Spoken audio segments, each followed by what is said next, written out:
Students, welcome to कात्या की पाठशाला। कात्या की पाठशाला में आपका स्वागत है। आज का हमारा ये वीडियो क्लास 10th की India and the contemporary world part 2 history book है, जिसमें हम rise of nationalism in Europe discuss कर रहे थे। मैक्सिमम टॉपिक्स हमने डिस्कस कर लिया है। आज हमें डिस्कस करना है topic 4.2 Italy unified means unification of Italy. So let's start. Before starting with this video, there is a humble request to you that please do like, share and subscribe to my channel. So let's start. Unification of Italy. Like Germany, Italy too had a long history of political fragmentation. Italians were scattered over several dynastic states as well as multinational Habsburg Empire. Germany की तरह ही Italy भी कई छोटे छोटे हिस्सों में बटा हुआ था।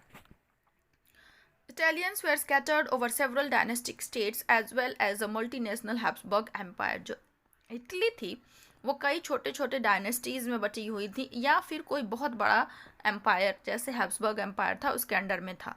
During the middle of the 19th century Italy was divided into 7 states और 19th सेंचुरी के मिड में इटली जो था वो 7 स्टेट्स में डिवाइड था, out of which only one Sardinia Piedmont was ruled by an Italian princely house. और इन 7 हिस्सों में से केवल एक हिस्सा ऐसा था सार्डिनिया पाइडोमेंट का जहाँ पर केवल इटली का शासन था, मतलब इटालियन प्रिंसली हाउसेस उसमें रन कर रहे थे। The north was under Austrian Habsburg और इटली का जो उत्तरी हिस्सा था, नॉर्थ का हिस्सा था, उसमें ऑस्ट्रियन हैब्सबर्ग थे जो शासन कर रहे थे। The centre was ruled by the pope और जो मिडिल इटली था वो पोप रन कर रहा था। And the southern reason was under the dominion of the Bourbon king of Spain और जो सदर्न हिस्सा था इटली का वहाँ पे स्पेन का बॉर्बन किंग शासन कर रहा था। Even the Italian language had not acquired one common form and still had many regional and local variation। और इटालियन जो लैंग्वेज थी वो भी उसको एक कॉमन लैंग्वेज नहीं माना गया था, ये कई छोटे छोटे रीजनल लैंग्वेजेस में भी डिवाइडेड थी। During the 1830s, Giuseppe Mazzini had sought to put together a coherent program for a unitary Italian republic. So Giuseppe Mazzini was the man who unified Italy, started the program for the unification of Italy. He had also formed a secret society called Young Italy for the dissemination of his goals. और उन्होंने क्या करा था कि एक secret society establish करी थी जिसका नाम रखा गया था यंग इटली, और ये सोसाइटी को बनाया था इन्होंने अपने गोल्स को पूरा करने के लिए। The failure of revolutionary uprising both in 1831 and in 1848 meant that the mantle now fell on Sardinia Piedomont under its ruler king Victor Emmanuel II to unify the Italian state through wars. So जो भी revolution हुए थे 1831 में या फिर 1848 में ये fail कर गए थे, जिसकी वजह से पूरा का पूरा दारोमदार सार्डिनिया पाइडोमेंट के जो रूलर थे किंग विक्टर इमैनुअल II उनके ऊपर आ गया था कि वो वॉर से जीते इन स्टेट्स को या फिर अलग किसी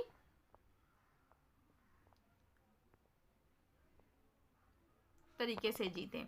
In the eyes of the ruling elites of this region, a unified Italy offered them the possibility of economic development and political domination.